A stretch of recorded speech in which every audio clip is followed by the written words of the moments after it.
Hello, everyone. This is Maria Banga, and I want to welcome you to, the last show for the month of April, and for a while, Impact Talks, right? It's all about having a conversation with a community leader, founder of an organization or a ministry or something, somebody who is doing something, championing a cause from which we can all learn. And today I'm once more going to host Ms Mirabelle Sonkey. She's the founder of the Network for Solidarity, Hope and Empowerment. And we are wrapping up the month of April, and April is Sexual Assault Awareness Month, and N for She, as it's abbreviated, championed a campaign this month.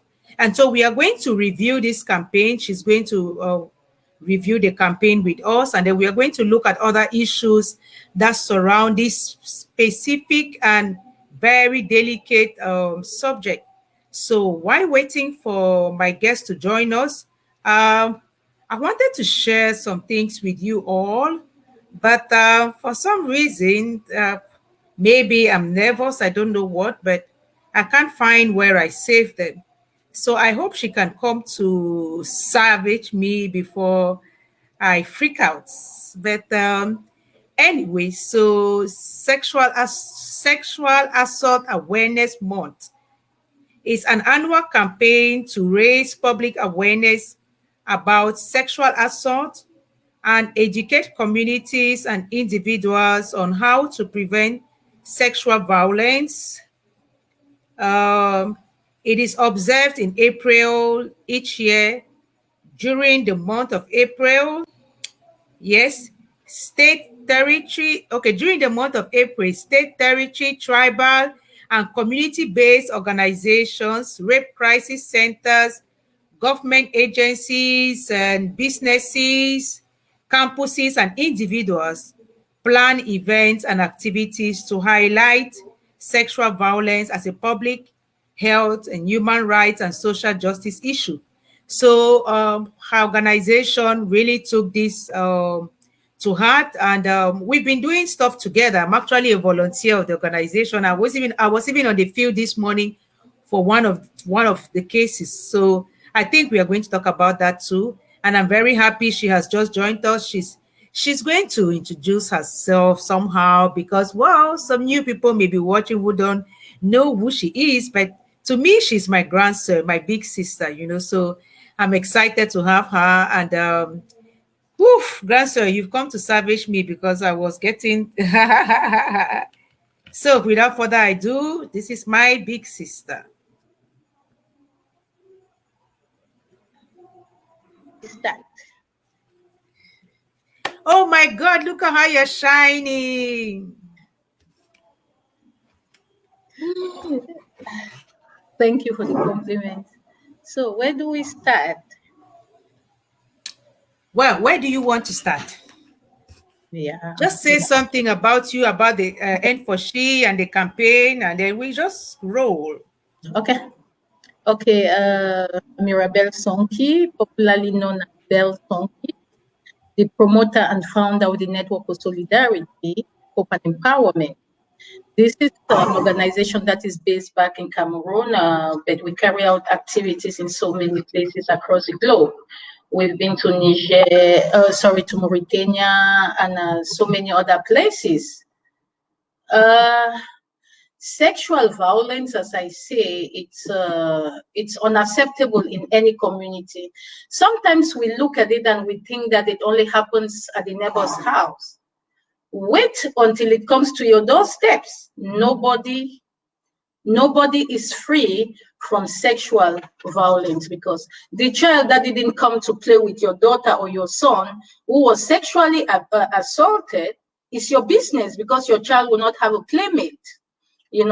So as you all know, April is Sexual Assault Awareness Month. People asking, what's that? SAAM is 20 years old.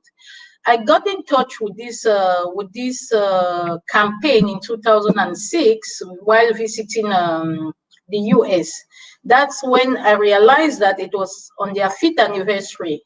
So the National Sexual Violence Resource Center in the US usually carries out campaigns every April. And incidentally, today is Denim Day. So let me just show you. I'm putting on my denim jeans. I'm putting on a denim jeans. So you all know what happened. If you don't know, just check on my platform and see why the last Wednesday of every April is celebrated as Denim Day. So that's just all I can say about sexual assault awareness. I will take it from there. Thank you.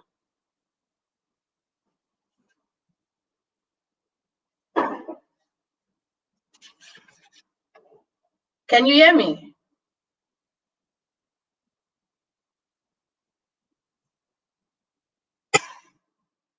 Is that my screen? I'm not the one sharing that screen.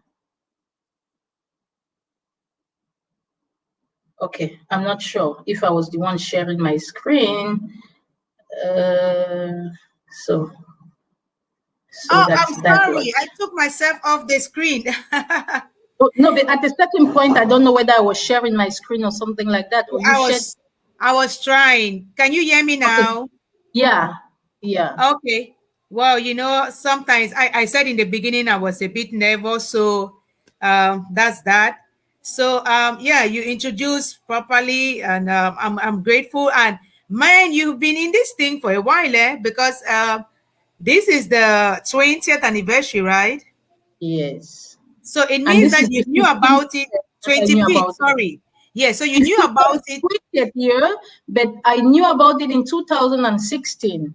I was visiting the US that April. I was in the US from up to May 2006. So during one of my visits downtown DC, I was with my younger sister, the person I was visiting, and I saw this solidarity walk. And the curious person in me, I was like, okay, let me check what's out there. And I noticed that, and I asked for information, and I even had they gave me some handouts, which from there I started, like going online to find out about what is happening at the, however, I didn't, in as much as I had an association at heart, I didn't really have, like the footprint to start something. But I've been following the National Sexual Violence Resource Center in the US ever since their activities. I know what is happening. That's why you see, like, you remember on the 2nd we celebrated the 20th anniversary at the monument as we commemorated this day. And remember that the theme of this year was making healthy online spaces healthy. Like, you also need to seek for consent on online spaces, because sexual violence does not only occur in the house or in the office. It also, with this pandemic, we've gone to virtual, we're doing now virtual work, everything. You meet people a lot virtually, and it is not free from sexual violence, because sexual violence is not only the penetration or whatsoever or the harassment. Online harassment is also part of sexual violence, and we need to make these spaces very safe for everybody. Like on some WhatsApp, my take on that. There are certain things I say, oh, you have to ask people before you share some content with them, because you are violating their right. You are violating their right. It might be it may be some kind of excitement to you to send out a naked picture, or to send out, some sexually explicit images out there. But you have to ask the person whether he really wants to watch that. You need to do that. You need to do that. So we're talking about safe online spaces, which require consent, just like in the physical, it requires consent. So that's it. So digital consent is okay. It's only right. Are you sharing your screen? I'm just trying to show some of the pictures of the events, Okay. um, just so that we see how it went, and Okay. some experiences which were shared. There's some testimonies or some stories, and Yeah. how much people have in them. There you are, making sure everything is in place. I was very impressed to see some men there, because sometimes we think it's only a woman's thing, but statistics show otherwise. Yeah. So yes, there I am paying so much attention. You Mhm. see statistics, more than 1 in 3 women experience sexual violence involving physical contact during her lifetime. Yeah. And nearly 1 in 4 men experience Yeah. sexual violence involving physical contact during his lifetime. Yeah. And this is And for the US. we all, nobody who uses social media can tell me that they have not experienced sexual violence online. We all have. Unconsciously, somebody sending you sexually explicit images or videos without your consent is sexual violence, you know. So that's why I always say we can build safe online spaces with the coming of the World Wide Web. So that's that. Okay. So why do you think that men don't, it seems like men don't think that they should get involved in this campaign? The issue is like we neglect the he for she's. That is it. But it's a strong network we need to build. We need to build a strong network because women cannot fight all these battles. We cannot. Social justice. Do we live alone in this place? We don't live alone in this planet. We have to educate our men. If you come with your partner, I come with my partner, that makes 4 people, 2 men inclusive. But the problem is like women are taking it upon them to think that they're going to change the narrative. We cannot change the narrative without the men because in as much as most of the time men are perpetrators, but men also are victims. So we have to bring them together to change the narrative. We cannot change the narrative all by ourselves. We cannot change the narrative by ourselves. We need the he for she's. It's a global pandemic that affects everybody.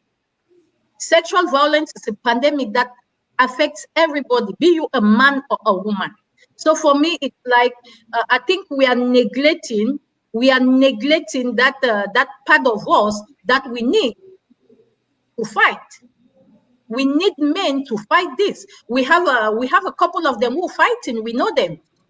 You remember on the list of volunteers, we had people like Francis, I forgot it, Paul. We had a couple of guys. I think we had about 10 guys who were interested in the cause, and still they are really willing to continue the fight. We need more of them.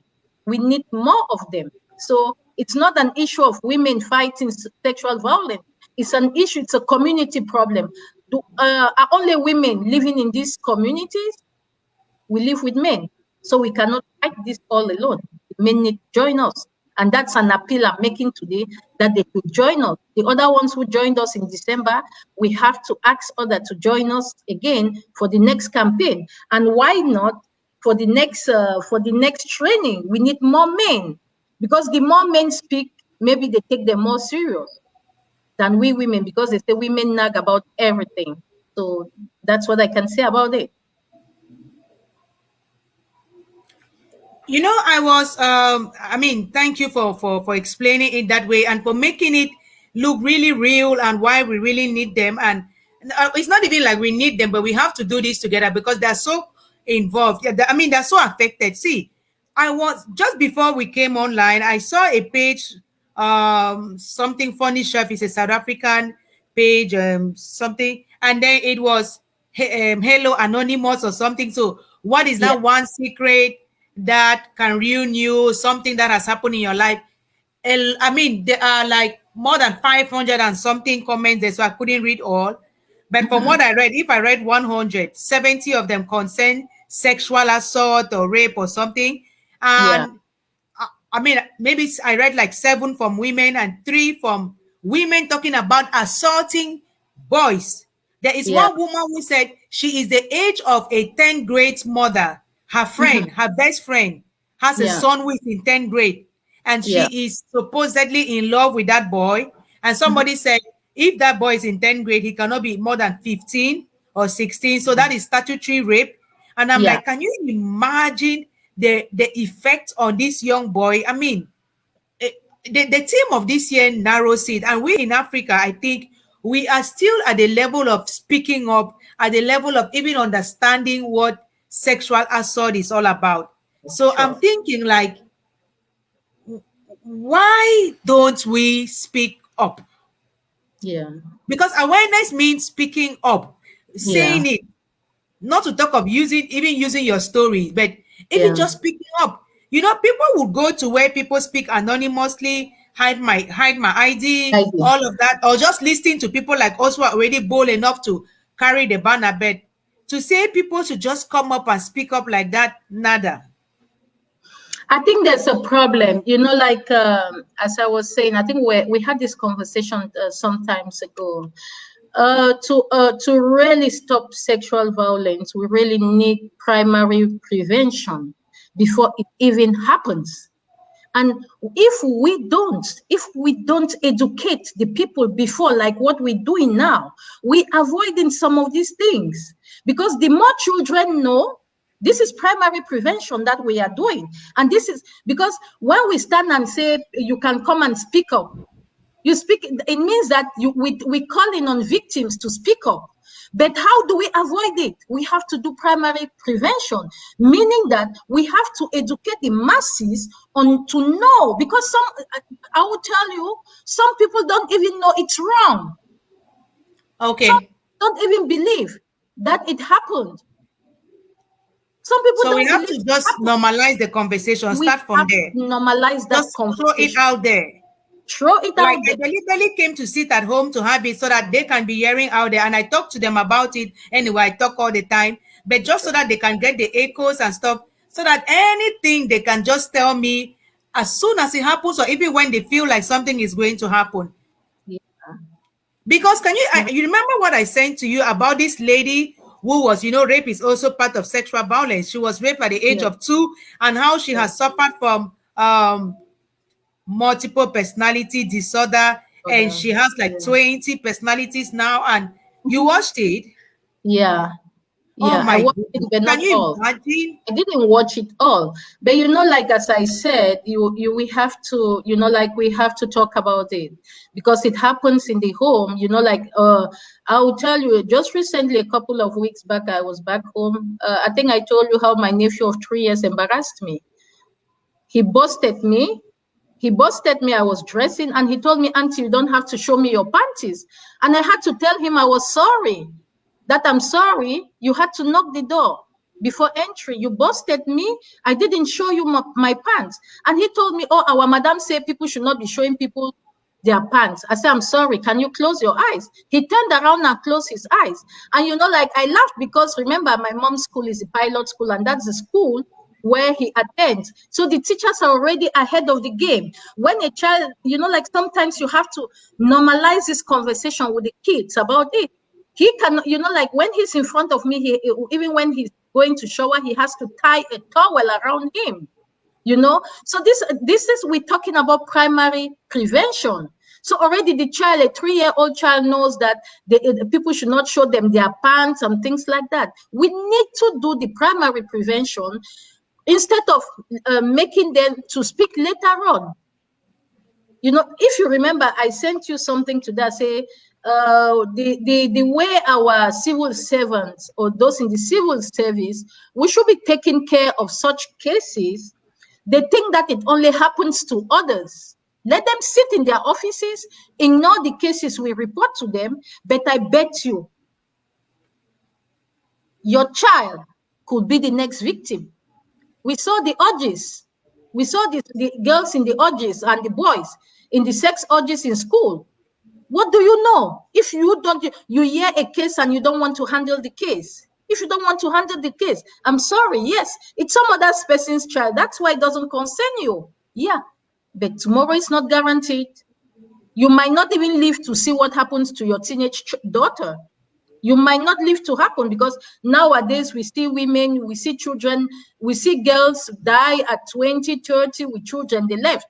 You don't know, you might not live to see what happened to your child. So never ignore the signal coming from another person. It might not be me, it might not be you, but the moment I come to you, I know how you react. That's why when any of these things happen, I discuss it with you first. I tell you, hey, Petit Sir, this is this case. What do you think about it? What do you think about it? This is what we are trying to, like, we are trying to get to do this thing.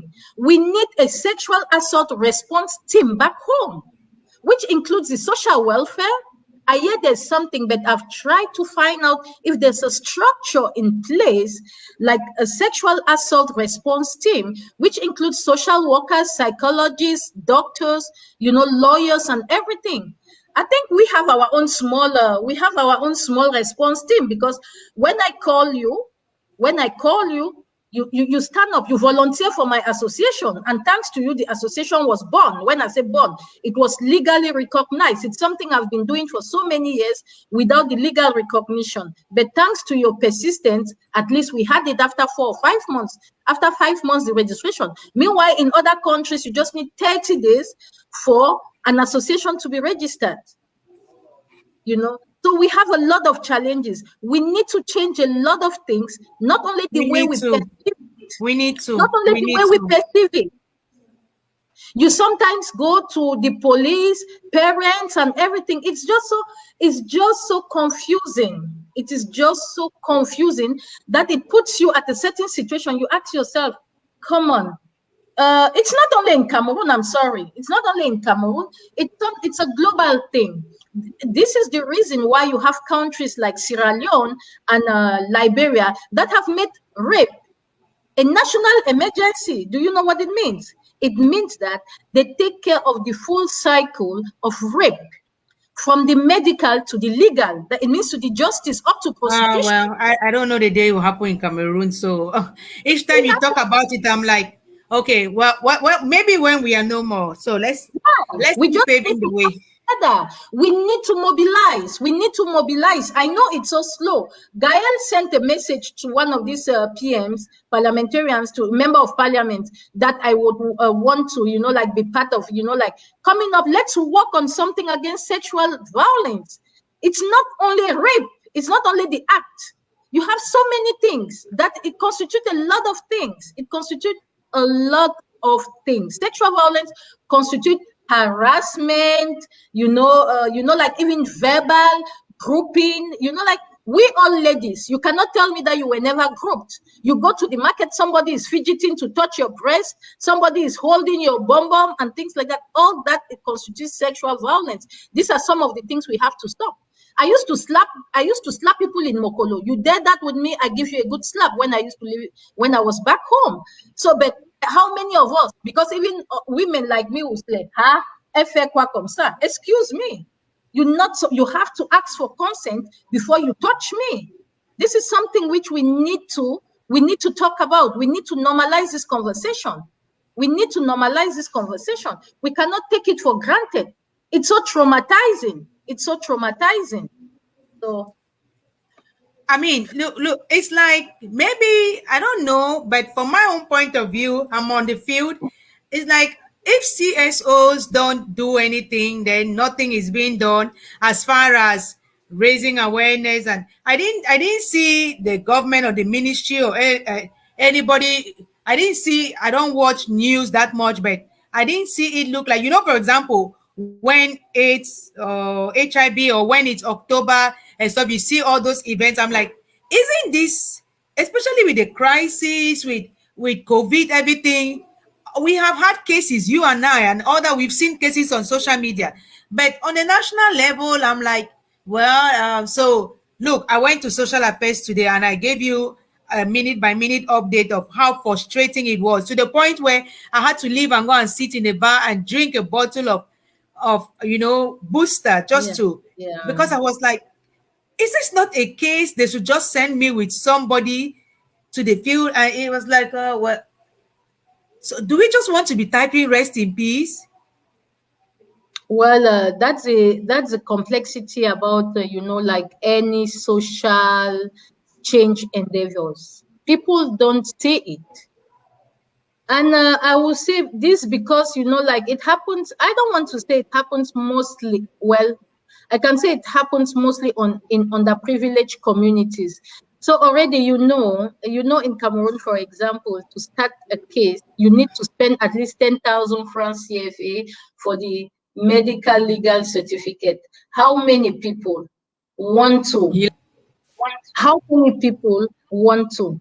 Even the cases where we've even given the money, I know the Bolova, where this lady had to go through all the medical, like all the medical examinations, 30K, and like she even went as far as I heard she's negotiating with the perpetrator, which is wrong. It means that she's even shunning, like she's shunning our efforts to support her. Yeah, so that is the complexity. I don't know whether I really don't know how to tackle it, but we should leave it at the level of those who really need help should come out, and we will tell her the support. We will tell her the support. I can really like not say it enough. It has a lot of effects. You need to have very thick skin to be able to go through it. You need a lot of thick skin to be able to live with the, like with that, how do you say it, with the trauma of rape. Like as I say, sometimes rape is not necessarily violent. It's not necessarily violent. Sometimes you don't know, like, because the other day, if you remember, I posted something about teenage girls or girls who were pregnant as a result of rape. I posted something.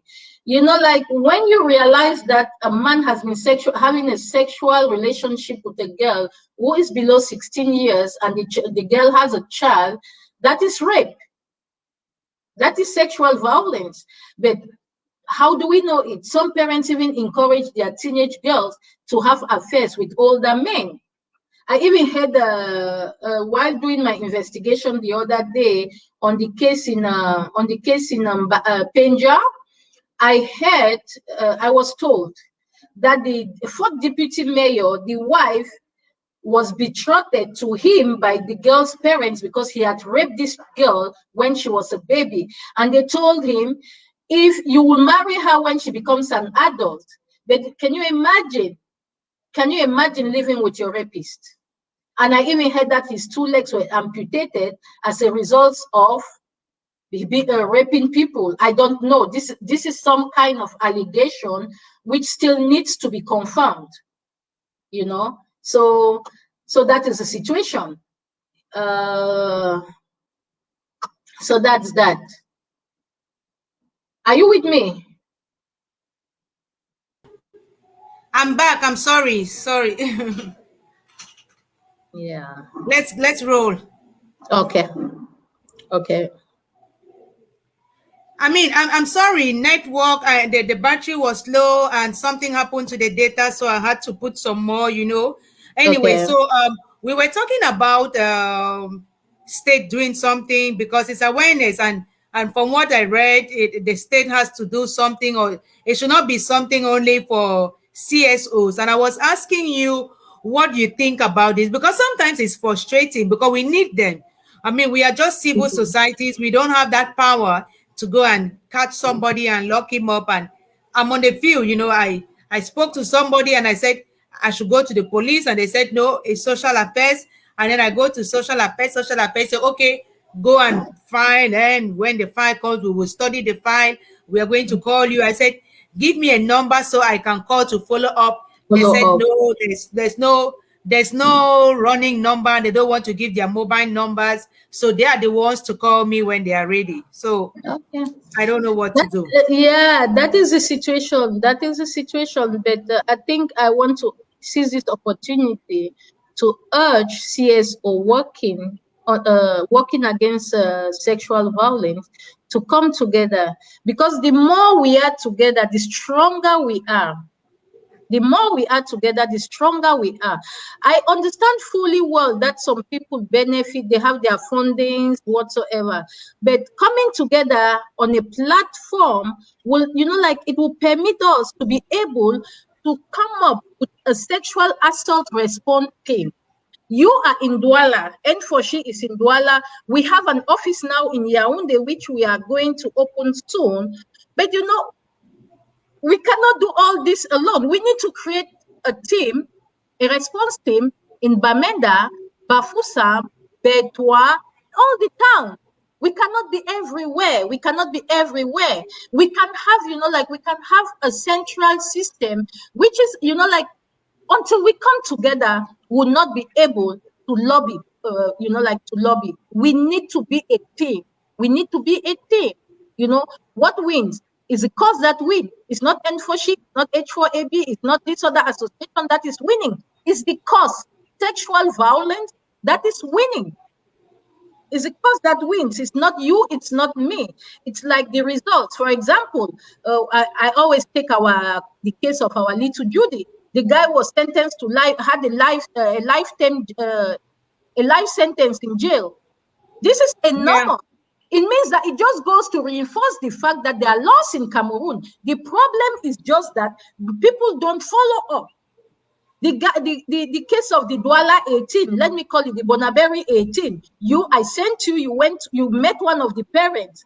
I even called I called the parents in the middle of one of our meetings. Up to today, he's not been able, so we don't even know what is happening with this case. How can one man rape 18 children? We're talking now of 18 girls. We don't know how many boys were raped, because the girls are just those whose parents, they stood up for them for that particular moment. What about the boys? How many boys were raped? Because we know it happened. Rape is not only when they touch a woman. It's not only when they touch a woman. So we have to do this collectively. We have to do this collectively. It's not H4AB that is winning. It's not N4C that is winning. It is the cause that wins, whatever it is. I see people sneaking here and there. For me, I'm happy when I see people doing things, because it's the cause that is winning. It is the cause that is winning. I dream for this day where, we'll have about 20 CSOs on the same platform. You necessarily don't need to work against sexual assault, but you can support it. You can use your voice to stand with us as a CSO. You don't necessarily need to. You can partner in the sense that, okay, I have, for example, I want to take a small example. I have one of these ladies who's asking me if I can send a team to her school. This is what I'm talking about. I told her, okay, no problem. Just give me the date. I will see when we are available, when my volunteers are available, we'll take the necessary steps. This is what we're talking about. A CSO might be doing something on, I don't know, they might be doing something on women empowerment and something like that, on women, how to learn how to do basket shoes, any cakes and everything. And they just give us 30 minutes to sensitize. This is collaboration. We need to collaborate. You don't necessarily need to talk about it. It should not be your focus area, but you can give a platform to this, can give a platform for us to discuss this case. This is collaboration. It's like social justice, collective action. It needs collective action for social justice to to take its course.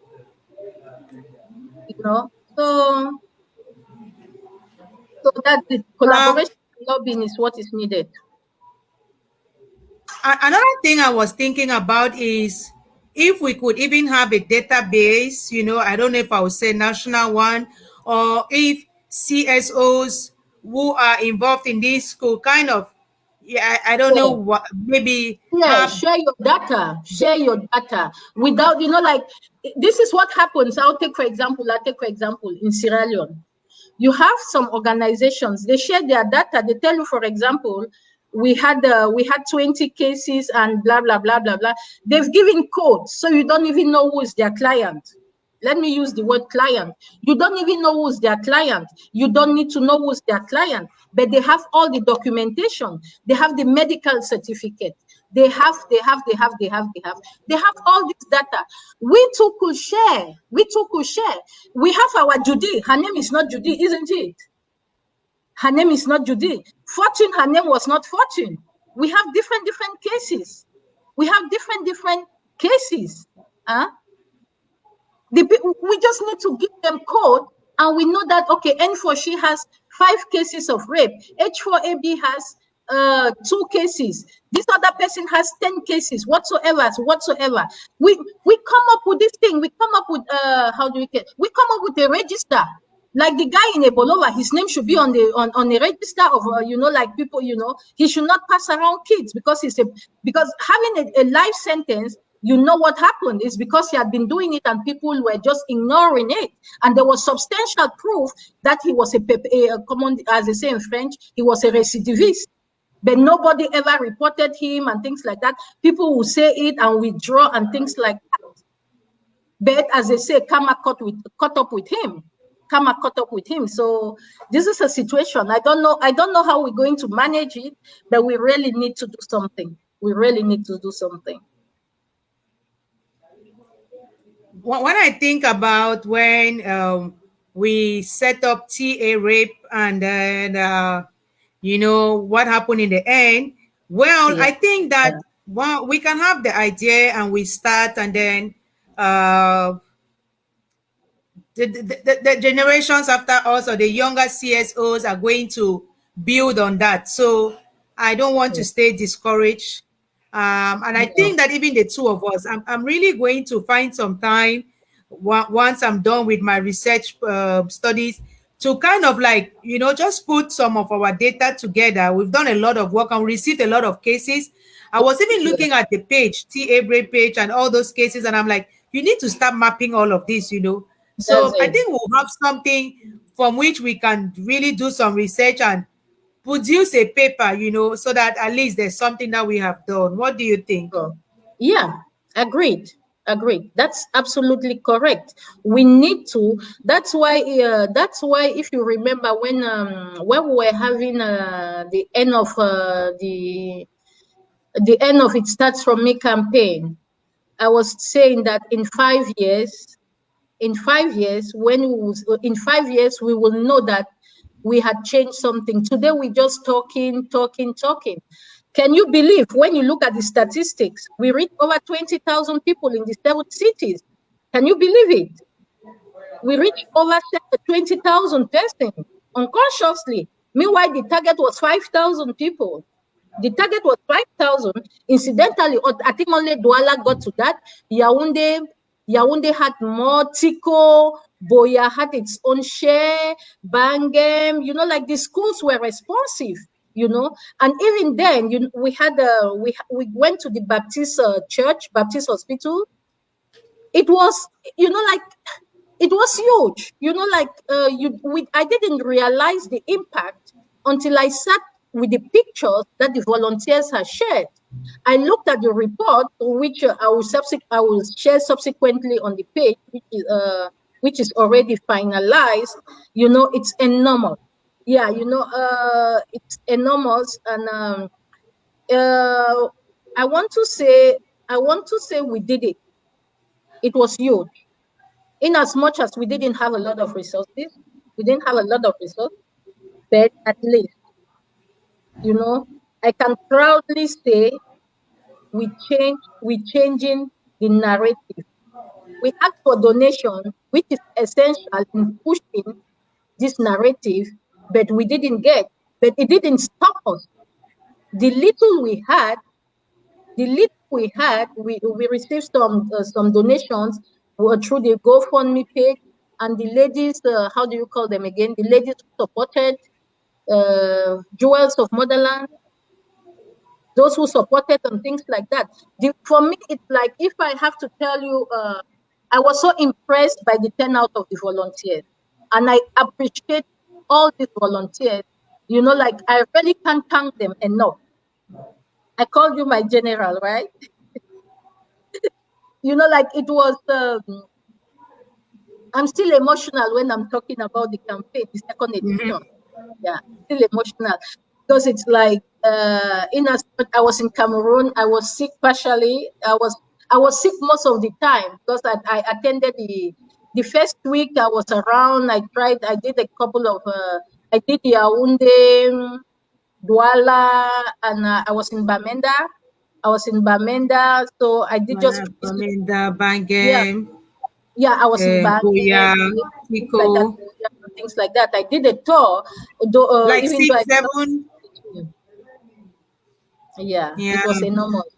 So we have that, just that, to that, continue that. that We was have to, something. That was something. yeah, We need to at least take some credit that we are doing some work, and we are, sometimes the tendency can be to see how much is to be done, and we yeah, don't take credit for what has been done. And yeah. I think that as much as there's still so much to be done, we should take credit for what has been done, and celebrate those parents, The little, like yeah, little these wins. parents Yeah, who put their child's well-being interest. Yeah, um, ahead of yeah, economic or financial gains or stuff. Because I saw another case of a child who was sexually violated by her own uncle, and it is her mother who was yeah, taking her to this uncle, because this uncle was they were living in this uncle's house, and this yeah, uncle was giving them money, and stuff yeah, like that. I also went to a case like that in Bonaberry, a young yeah. girl whose father had died, and the uncle had even been was a repeat offender. He had spent 20 years in prison Mhm. for sexually assaulting another child. And when Yeah. he came out, he sexually assaulted his niece. And well, the mother said, "What can I do? It's the uncle." So, No, but these are some of the things, like as I say, it happened in our generation. It should not happen this generation. It happened because maybe our parents were not so open to us to talk about sexual abuse, like, or talk about, like, how do we say it? Changing this, yeah, talking about, like our sexuality and things like that. So it happened so much then. It's happening now because women, especially for the case, I want to be a little bit gender neutral. People take advantage of the poverty because some boys are violated sexually. They are initiated like you have some boys who are initiated because they are vulnerable. You remember my daughter who I had to intervene, was it last week or the other week? Remember the case of the girl who was threatening to share her nudes because and whatsoever, because and she boldly said she took advantage. She took advantage of my daughter's vulnerability. The daughter I'm talking about, Ms V. My daughter, Ms V, the girlfriend, and you won't believe this girl is 22. She's 22 and taking advantage of a 20-year-old girl, initiating her into becoming a lesbian. And she had the guts to tell me, "Oh, I didn't know she could tell somebody that she was lesbian." And I told her, I'm sorry. She is not. You took advantage of her because when it started, she informed me, and I remembered. Like as I said, I don't want to be homophobic. I don't want to be homophobic. It's their choice. It is a choice that they make to be lesbians or gays, but they should not force others.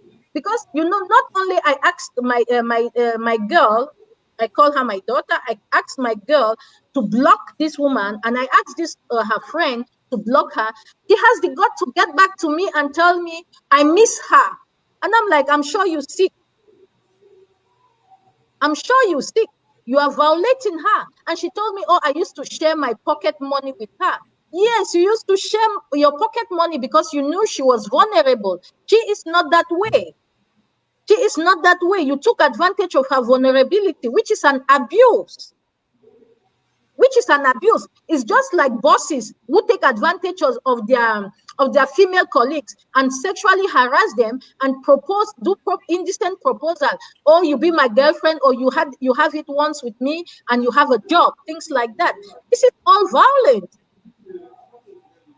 Job in exchange of sex is sexual harassment, especially if the person does not want it. Make that choice that you want to date your boss. It should not be because he is offering you a job, he's offering you a promotion, he's offering you anything or anything. It's wrong. People should stop taking advantage of vulnerable people.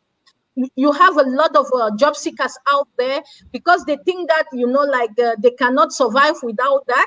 There was a case also, I think you remember, there's this platform where there was a case that came up where an intern was raped by the director in the office. I reached out to this intern and she agreed to talk to me, and later on she's like, who told you? She had her job. Yes, but excuse me, you have become a sexual object, because this man, he did it in the office. He did it in the office. The brothers came to that office, created a scandal, and you finally retract and you say, no. I told her, if you need help, we are here for you. But she never, she came out and was like, I'm like, okay, it's your choice. It's your choice, but excuse me, you have made yourself a sexual object, and I hope you're going to live with it. It's a choice. If you want to be someone's sex toy, that's why we talk of consent. You consented to becoming his sex toy. That is what this is what we're talking about. She needed that job. After her internship, she needed to land that job. So when it happened, she stayed quiet, she told her brothers, they came, there was a whole scandal in this office, but where did it go? If you are not able to stand up for yourself, and then don't talk, keep it a secret.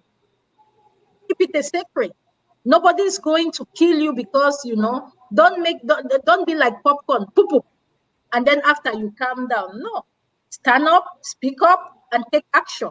That's why we are here. We will give you the support we can. We don't have millions, but we will tailor it. You are there, you are a volunteer, you volunteer your services for this case and for other cases. So excuse me, we have this team. That's why I say we have a sexual assault response team, in as much as it's a close one. It's not close, it's very small. We talk among ourselves. You have the others who are willing to stand up and, this is it. But we are building it. There's going to be a time where we will train paralegals who will be like, for example, in Bamenda, if we have a team like our team in Bamenda, they can be our contact people. They report the cases, they follow up and things like that. And at the end of the day, because it's a crime, so we only do follow up to make sure that the legal process is properly carried out. You're not going to defend anybody. You're just there like a watchdog. So the paralegals can stand, knowing that when this, like the case of Judy, I think it's because we were present that the outcome was what it was. The outcome of Judy's case was our presence. Is the prosecutor, and the prosecutor, knowing that there were two CSOs behind this case, they didn't know they didn't know where we were coming from. So they were scared, not really scared. I want to say they were so professional. They were very professional because they carried out their judicial job diligently and gave the man the maximum. So I want to, really applaud this team, the team that did the case in Ebolova. I really want to applaud them, and I want to use this opportunity. I hear this is some kind of allegation. I hear that you have some magistrate. I'm not calling names. I'm just saying that you have some magistrate. Yeah, cut me. It's wrong. If it's your daughter, will you negotiate with the perpetrator? Will you negotiate? If it were you, if it were your child, will you ask this to be, will you ask that they negotiate with your daughter's or your son's rapist? You will not. So don't let, because that other woman is poor and whatsoever, you want that she will negotiate for 100,000 or for 50,000. It's wrong. It is wrong. So we have to change the narrative, because you don't know the effect. I'm talking, I have a couple of friends who didn't have kids. I don't know what happened with them when they were kids. They might have been raped like Judy, and for no proper follow-up was carried out, and they could not bear children later on. And today you call them barren women. Meanwhile, they're carrying something that has been haunting them from since they were children. We have the case of the musician who came up saying that she was sexually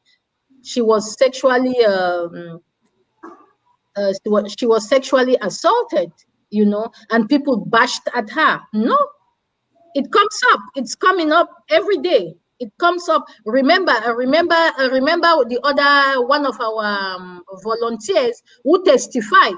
It was the first time he was talking about her as abuse. And who did it? A lawyer raped her because she was an adult. They said that, they told her that, now who will believe you? Rape is consent, but non-consensual.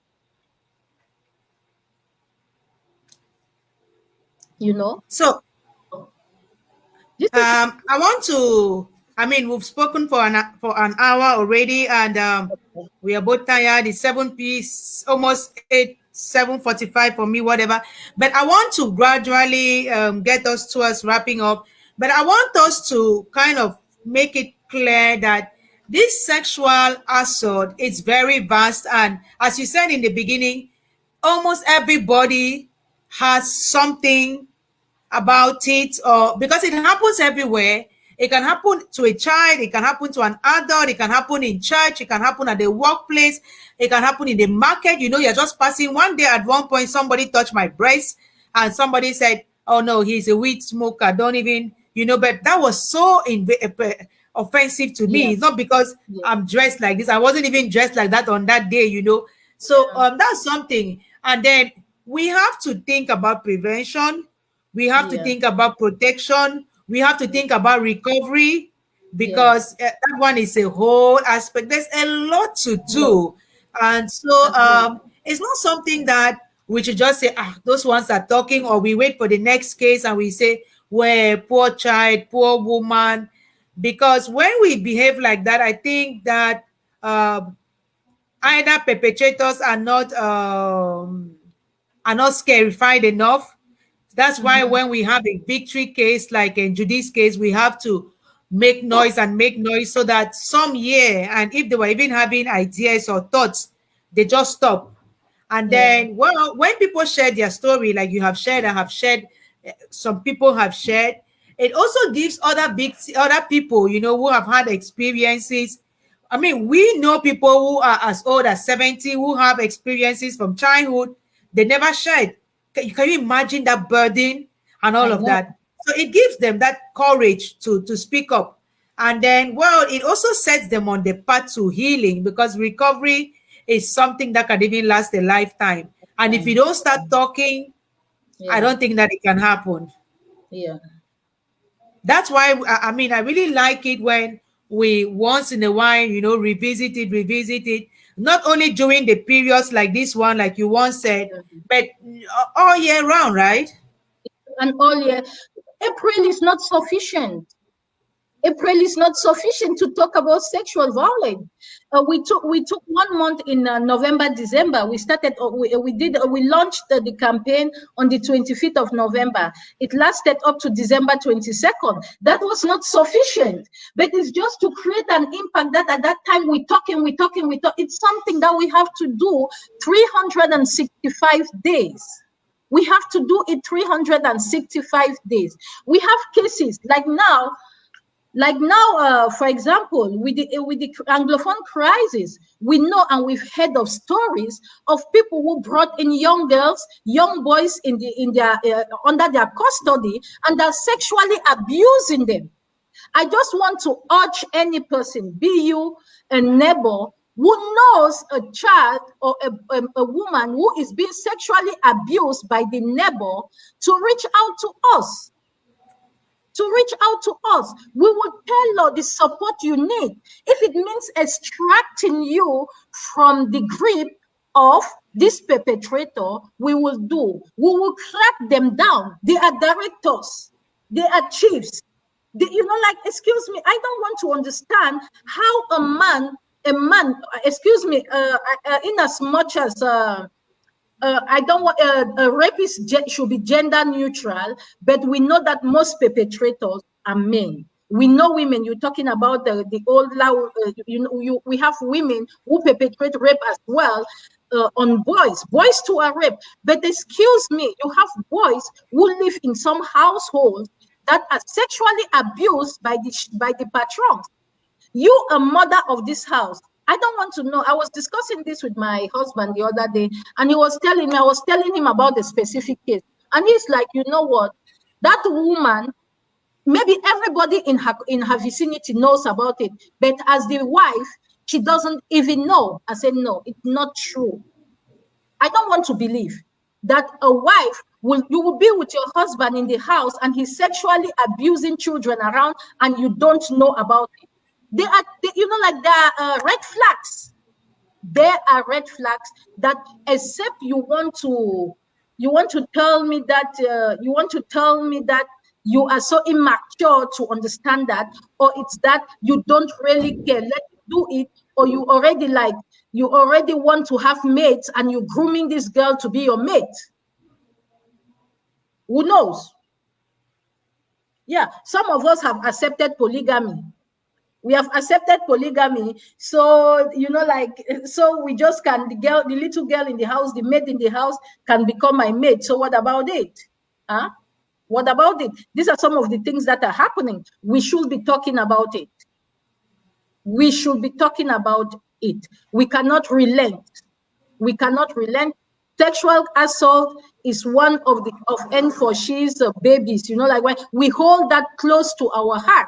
And we've seen the narrative, we've seen the change. You remember my girl, I told you if I had asked her on that day to talk about her case, she will not have done it.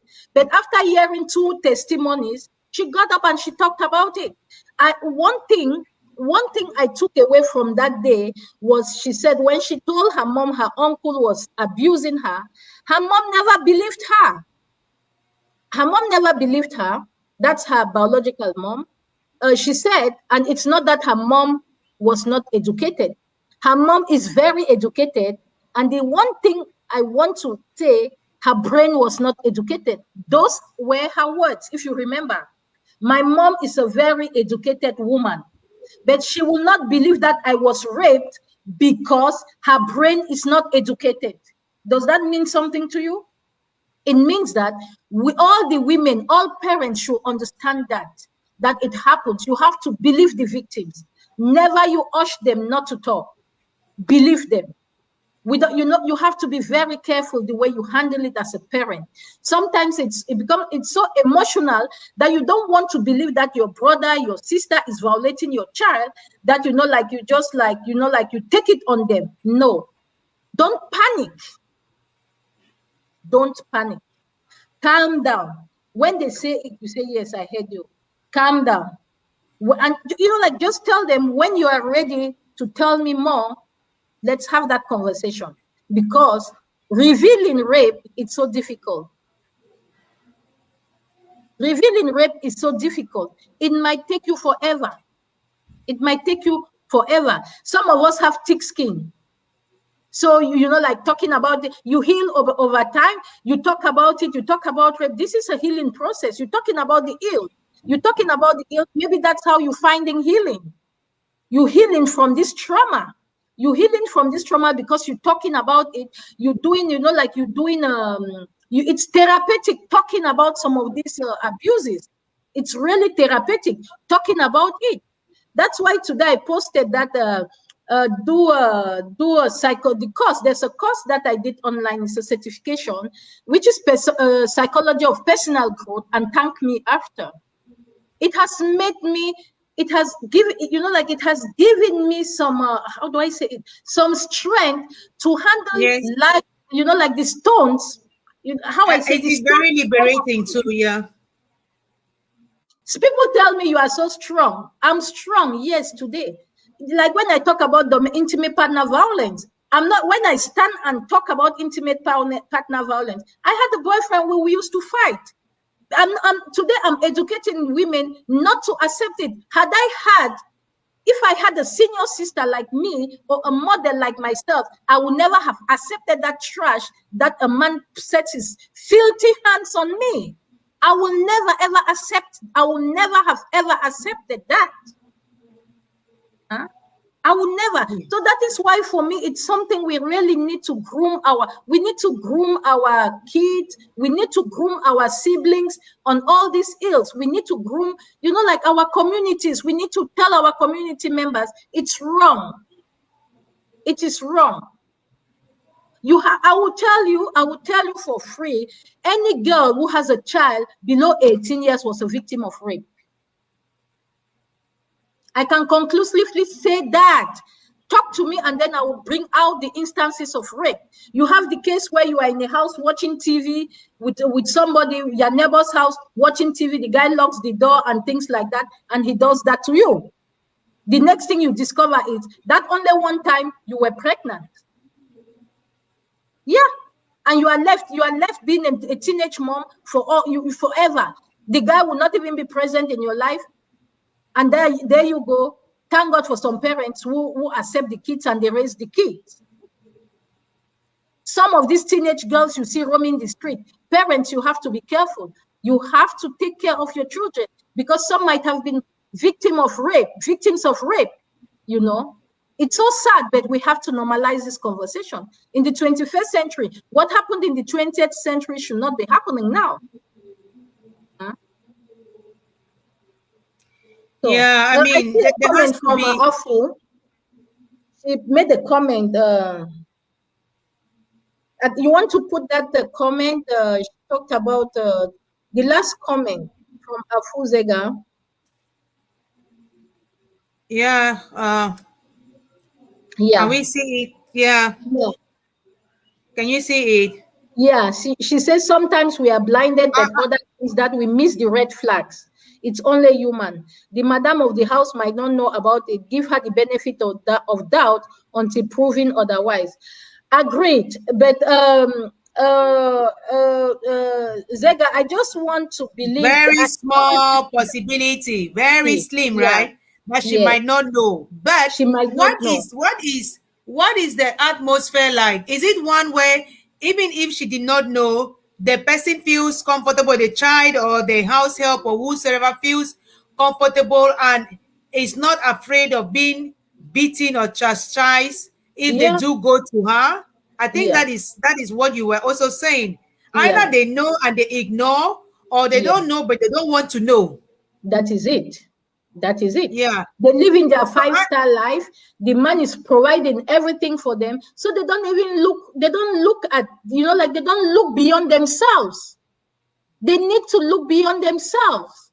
I can't stay in a house with kids. I don't know their needs. No. Even if I pick them from the village, you need to know their needs. You need to know their mental state. You need to talk to them. They are your kids.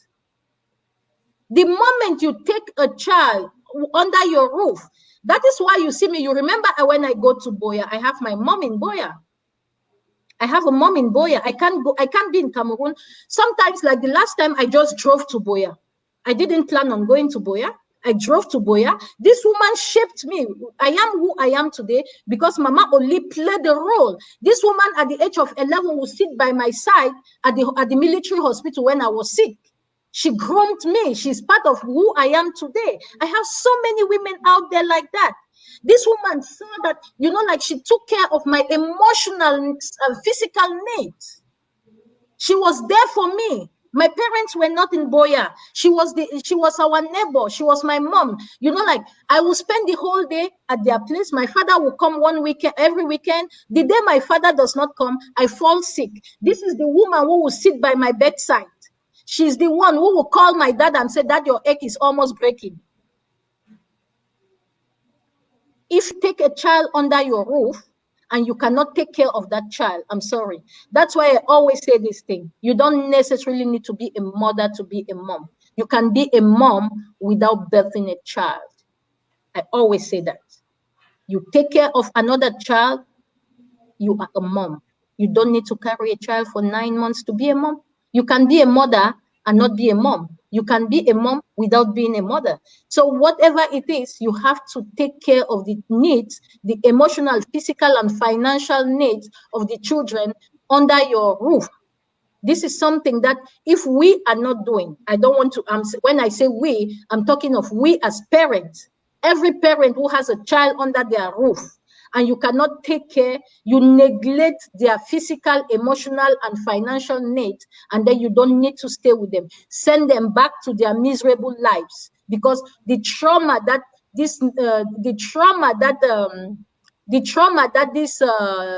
this neglect is causing them is going to be something that is going to go a lifetime. Wow. Yeah. Okay, so now we are wrapping up, and I just wanted to find out from you, Grande Soeur, what is the way forward? What are the next steps? What are the next she's gone. I'm here. Okay. What are the next steps for N4She? What does N4She want to do? Because I know you did a campaign with change.org for fortune, and I mean you've done the it starts for me campaign. It's 2 years already going.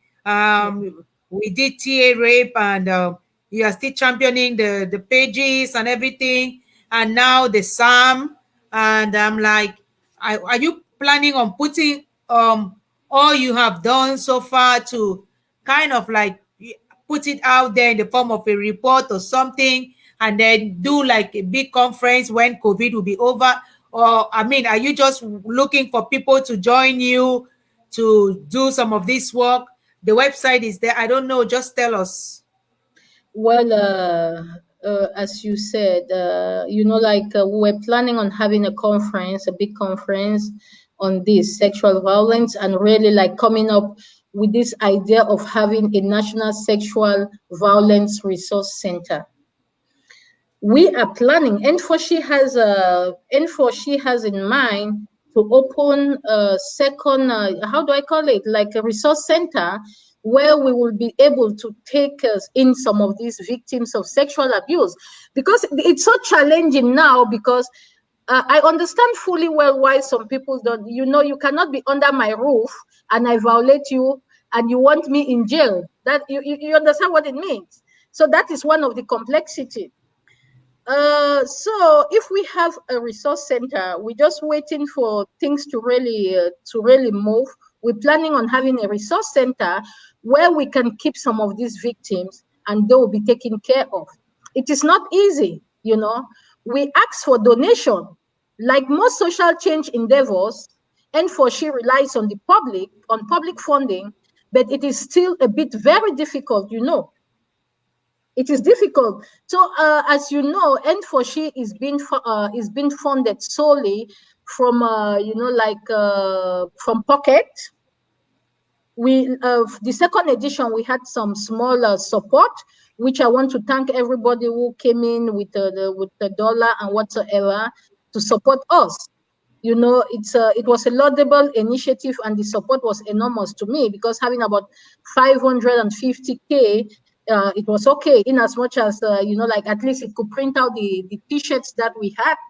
The T-shirts that we had, at least that was it. But we had posters, we had flyers, we had to pay some running costs. We had to give volunteers some running costs, things like that. And at the end of the day, it was almost Christmas.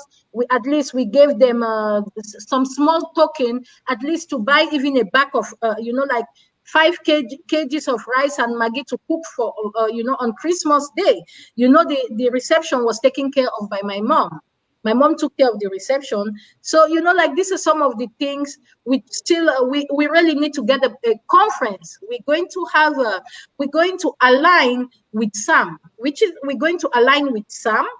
It's not easy because it's an American thing, but we are going to, as we already did. This is the third year. This is the third year that we've been doing some on virtually, and we still do it. And we're going to continue. There's going to be a conference. There's so much to do. There's so much to do. There's so much to do. The report will be out there, things like that. We discuss with people. We urging the public to continue donating for, like for our trainings, and we're planning on the paralegal, the training for the paralegal. We need at least 2-3 in every region, who can then relay, and then like they can do the follow-up. In Bangam, we have already a case in Bangam, and our volunteers in Bangam, they're doing a great job down it. The case was postponed. So we're really on top of it. But now parents or like victims need to reach out, and they need to come, because most often at times they come out because they want financial support. That is a problem. That's the challenging part. I think we should oh my God, I'm sorry. I'm sorry. I have a problem Wow, with power. that's I have a problem with power, but I'm still here. That's okay. Can you hear me? yes. Okay. So my power went out. My power went out. So but at least I'm still here. So I'm saying that we have our next big training, which will be training paralegals who can support at the regional levels, like just like it's rape is the people against this person. So we really don't need to have lawyers, but it's good to have people follow up in the event, because we will need lawyers in the case where we need to do a civil claim. Correct me if I'm wrong, but when it's the state prosecutor who takes that case. The state prosecutor takes that case, and so we can only follow up. I'm back. We can only follow up by being there as watchdogs. So that is the situation. Thank you. You have Afua who says she has a follow-up question. Is it okay to ask? Yes, Afua, we can. Can you send out the question, and then I'll respond? Thank you. Wow. So much in store. And I think that the big plan probably is to have a shelter too, right? Because Yeah, yeah, sometimes you really need a place where you yes. can, host some of these children and women and all of that, and men and boys, and help them through whatever Yes. stage of the process they are in.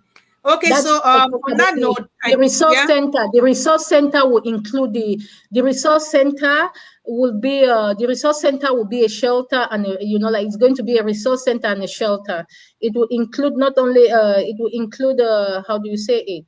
Not only include victims of domestic violence as well, because sexual violence is part of domestic violence. So it's going to be there. I was talking with one of our sisters the other day. We're talking about the case of domestic violence, and it's so sad. It's so sad because you want to help, you want to assist a sister who's been violated, but they come in with that entitlement mentality.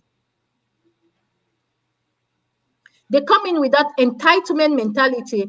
It's as if you owe them something. Yes, we owe them something, but we have to work together. So if we have a resource center, if we have, for example, a resource center for a case where a woman who is in a domestic violent relationship, if this woman gets into a shelter for 3 months, you can empower the woman. You can build that woman's, like you can build some skills which they would take out now. But some come up today. You have one who gets out of this, and the next thing you hear while you're supporting them is that they're back into this relationship. Excuse me. This is an abuse to the people who are out there to help you, because you block the chances you block the chances of other victims.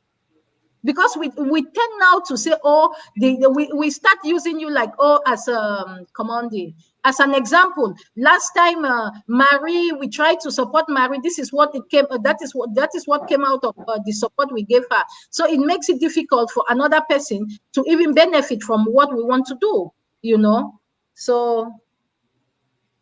I don't want you to go into this. I just want you to read, but I want to just tell Zega that that's why it's good to work with other associations. I mean, I'm specialized in mental health, and so we work together, you know. So Yeah. we can help. We can help, and we have helped, and we continue to do the best we can. Yeah. So if we have somebody who has been sexually assaulted and is also mentally challenged at the moment, well, we would handle, because we need her to be kind of stable, right? So that we can get the evidence. But at the same time, we need to go to the hospital to get the medical certificate. And so there will be a lot of accompanying. I think that is also why we need to have a fixed place, and we need to really have a big team. We need to work together, and all of that under an umbrella. And as you once said, it's about the cause. It's not about who is championing what. I was happy to see a news briefing of the filmmakers, and you know, at one time they were fighting which was the first film on Netflix, or that is Netflix or net. Anyway, so they were able to say it doesn't really matter. We are all doing this. We are all going ahead. It is for our country. So we are doing this for the cause. Is not necessarily for you or me. So for me, it's not about H4AB. And I don't think that for you is about N for she at all costs. So it is like, let's do this for the legacy. Let's do this for our children. Let's do it for our sisters. And so, yeah, I mean, if I have a case, just to add to what you answering Zega's comment question, I want to say we want to develop a sexual assault response team. This sexual assault response team, I think you didn't catch up earlier. I talked of working together with doctors, psychotherapists, the judiciary, everything. This is, you know, like, it means that, as we usually say, I might not be a psychotherapist. I am not, but I am a psychosocial assistant, because I hold space for victims. Holding space, when you hold space, that is why you see my daughter, let me call her my daughter. You know, I've been working with her. This is, it's almost 2 years. That is not the person I met the first time. I hold space for her. I am a psychosocial assistant. I'm a peer helper. In my organization, I hold space for colleagues. So it means that I know the techniques of dealing with with trauma, dealing with pains and whatsoever. I work in a very difficult environment. Like thank God today I'm back in this capital, but we used to live in places where every moment it's popcorn, as I call it. Boom, you have to run to the bunker. It's so, it's so emotionally draining. You need coping mechanism. I learned this coping mechanism. I've studied psychology. I'm planning on doing, I'm doing my certification. To become a psychotherapist. There's so much to do out there. There's so much to do. But my dream and, the vision of N4She is to be part of that sexual assault response team, which we have a small team. That is why you are there as a lawyer. We have Joy, who is in she's in Yaounde. She fits in as a lawyer. We have lawyers who fit in. We need more. I think DJ too. I think he's willing to support this is it. We know we have some medical doctors, those who are abroad, the team who handled this case, who can also be part of it. This is what we're going to call the sexual assault response team. It's like Bamenda hears this story. What do they need to do? We tell them this is what you should be doing. Talk to this. We call Dr. A. Oh, doctor, we have this situation. Doctor can call her colleague, a medical doctor in Bamenda. Hey, we have this. How can you know, like, it's a community of practice until we build that sexual assault response team. And whether we like it or not, it has already begun. We only need other people to join us. I talk with all the CSOs, but there are cases that I tell them I cannot handle. I'm sorry. I can. Mommy Belly, I say, they are person complicated. I tell them it's not picking on every case, but your case is so complicated that I don't have it. I cannot see it. I don't feel the case.